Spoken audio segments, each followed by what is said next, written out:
Assalamualaikum warahmatullahi wabarakatuh. Selamat pagi anak-anak. Ketemu lagi kali ini dengan Ustadz Rio. Dan pada video kali ini kita masih membahas terkait dengan tema 7. Subtema yang kedua, pembelajaran yang keempat. Nah, adapun materi yang akan kita pelajari pada pertemuan kali ini adalah yang pertama proses pembentukan NKRI dan yang kedua adalah unsur-unsur budaya. Nah, sebelum kita memulai pembelajaran pada pertemuan kita kali ini, mari kita mulakan dengan berdoa. Berdoa dimulai. Berdoa selesai. Nah, anak-anak, tahu tidak sih kalian bahwasannya pasca proklamasi kemerdekaan masih banyak hal yang harus dilakukan oleh pemimpin-pemimpin bangsa kita pada waktu itu. Sebagai negara yang baru lahir, Indonesia belum memiliki undang-undang dasar yang berfungsi untuk mengatur segala aspek kehidupan berbangsa dan bernegara. Nah, para pemimpin bangsa pada waktu itu segera memanfaatkan sebaik-baiknya lembaga yang ada, yaitu PPKI. PPKI ini menggantikan tugas BPUPKI yang sudah berakhir. Nah, tahu nggak sih apa kepanjangan dari PPKI dan BPUPKI? PPKI adalah Panitia Persiapan Kemerdekaan Indonesia, sedangkan BPUPKI adalah Badan Penyelidik Usaha-Usaha Persiapan Kemerdekaan Indonesia. Nah, kali ini kita akan membahas terkait bagaimana sih proses pembentukan NKRI. Nah, proses yang pertama adalah pembentukan kelengkapan pemerintahan. Pada tanggal 18 sampai 19 Agustus 1945, PPKI mengadakan sidangnya yang pertama dan yang kedua di Gedung Kesenian Jakarta. Sidang tersebut dipimpin oleh Insinyur Soekarno dan Dr. Andes Muhammad Hatta sebagai wakilnya. Nah, untuk hasil sidang pertama PPKI, isinya adalah yang pertama, mengesahkan Undang-Undang Dasar 1945 sebagai Konstitusi RI. Yang kedua,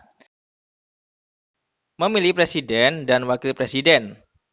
Insinyur Soekarno sebagai Presiden RI dan Dr. Andes Muhammad Hatta sebagai Wakil Presiden Republik Indonesia. Sedangkan yang ketiga, tugas Presiden untuk sementara dibantu oleh Komite Nasional.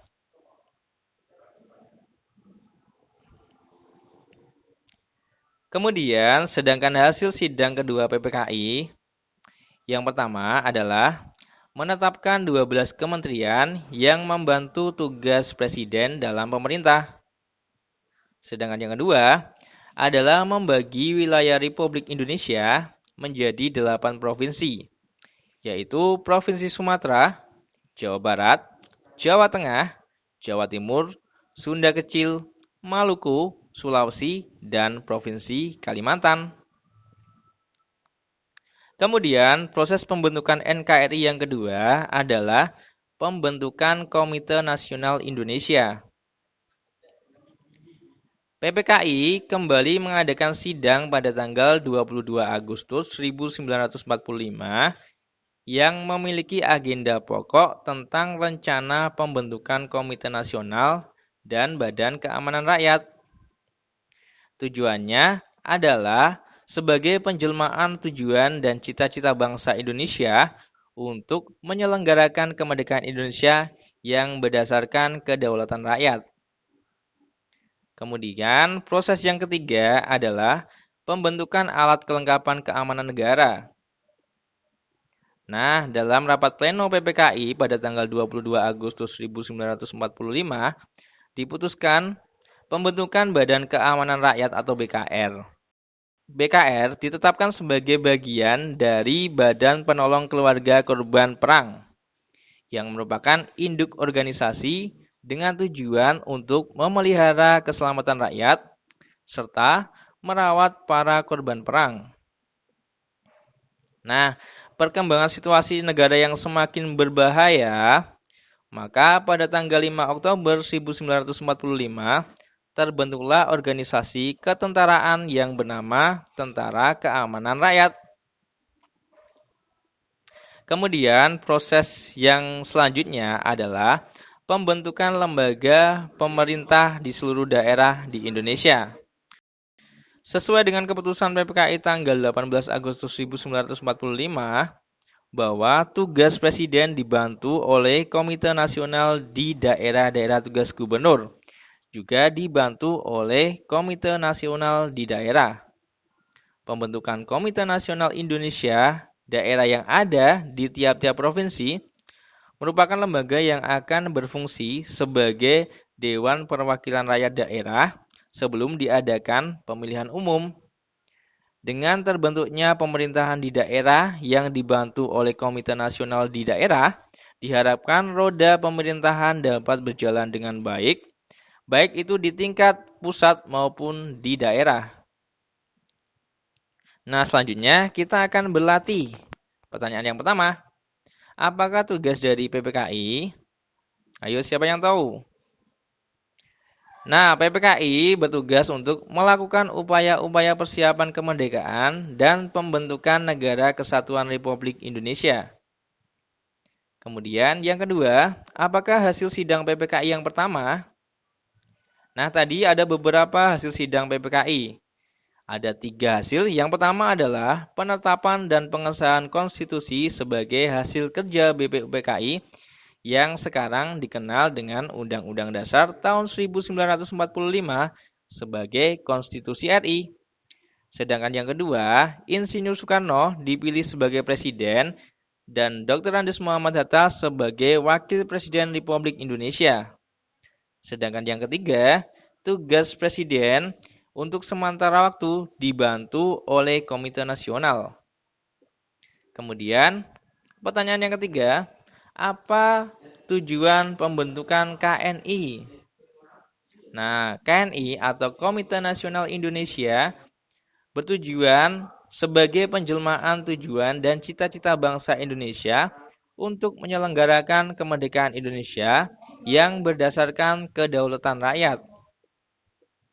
Kemudian, pertanyaan yang selanjutnya, kapan BKR sebagai cikal bakal TNI dibentuk? Nah, BKR dibentuk pada tanggal 22 Agustus 1945. Sedangkan pertanyaan yang kelima, tuliskan 8 provinsi yang dibentuk sebagai hasil sidang PPKI yang pertama. Nah, adapun provinsi yang dibentuk adalah Sumatera, Jawa Barat, Jawa Tengah, Jawa Timur, Sunda Kecil, Maluku, Sulawesi, dan Kalimantan. Nah, selanjutnya kita akan membahas terkait dengan salah satu pahlawan nasional yaitu Ahmad Soebardjo. Ahmad Soebardjo lahir di Karawang, Jawa Barat pada tanggal 23 Maret 1897. Beliau dikenal sebagai sosok yang rendah hati dan bersahaja. Peran yang menonjol adalah ketika beliau ikut menjadi panitia 9 yang merumuskan Piagam Jakarta yang menjadi cikal bakal pembukaan Undang-Undang Dasar tahun 1945. Beliau juga menjadi penengah antara golongan muda dan golongan tua ketika terjadi perbedaan pendapat. Perbedaan itu muncul ketika akan menentukan waktu pembacaan proklamasi. Nah, itu dia sekelumit biografi dari salah satu pahlawan nasional kita yaitu Ahmad Soebardjo. Selanjutnya, kita akan belajar terkait dengan unsur-unsur budaya. Ada beberapa unsur budaya, di antaranya yang pertama adalah religi atau kepercayaan. Kita tahu bahwasannya agama di Indonesia itu ada beraneka ragam. Di antaranya Islam, Kristen, Katolik, Buddha, Hindu, dan Konghucu. Kemudian unsur yang kedua adalah mata pencaharian. Mata pencarian orang Indonesia itu beraneka ragam, tergantung pada letak geografisnya. Ada yang bermata pencarian sebagai petani, pekebun, nelayan, ataupun profesi-profesi yang lain. Kemudian unsur-unsur budaya selanjutnya, yang pertama adalah teknologi dan pangan. Kemudian ada kesenian. Nah, kesenian yang ada di Indonesia itu juga beraneka ragam. Mulai dari seni tari, alat musik, dan beberapa kesenian lainnya. Kemudian selanjutnya ada pengetahuan. Jadi keanekaragaman yang selanjutnya adalah aneka ragam pengetahuan yang dimiliki oleh masyarakat yang ada di Indonesia. Selanjutnya adalah sistem kemasyarakatannya. Mulai dari suku Jawa, suku Batak, Madura, mereka memiliki sistem kemasyarakatan yang berbeda-beda pula. Kemudian, unsur kebudayaan yang lain adalah bahasa. Kita tahu bahwasannya setiap suku memiliki bahasa yang berbeda-beda. Jawa dengan bahasa Jawanya, kemudian suku Sunda dengan bahasa Sundanya, suku Betawi dengan bahasa Betawinya, dan suku-suku yang lain dengan ciri khas bahasa masing-masing. Nah, selanjutnya kita akan belajar terkait unsur kebudayaan yang lain, yaitu kesenian. Salah satunya adalah tari. Tari adalah salah satu dari berbagai bentuk kesenian. Tari merupakan karya seni dengan gerak tubuh sebagai media utama.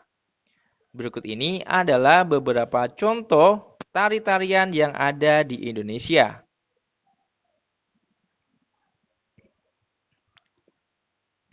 Oke, selanjutnya kita akan mempelajari terkait dengan gerakan tari. Coba perhatikan kedua gambar tersebut. Kira-kira pola lantai apa yang dibentuk oleh dua gambar itu? Yap, benar sekali. Ini adalah gerak tari lantai dengan pola lurus. Kemudian yang kedua, nah kira-kira dua gambar tersebut memiliki gerak tari apa ya? Yap, benar sekali. Kedua tari tersebut memiliki gerak pola tari lantai melengkung. Nah, itu untuk pembelajaran pada video kita kali ini. Semoga bermanfaat. Tetap belajar dan terima kasih. Ustadz akhiri. Wassalamualaikum warahmatullahi wabarakatuh.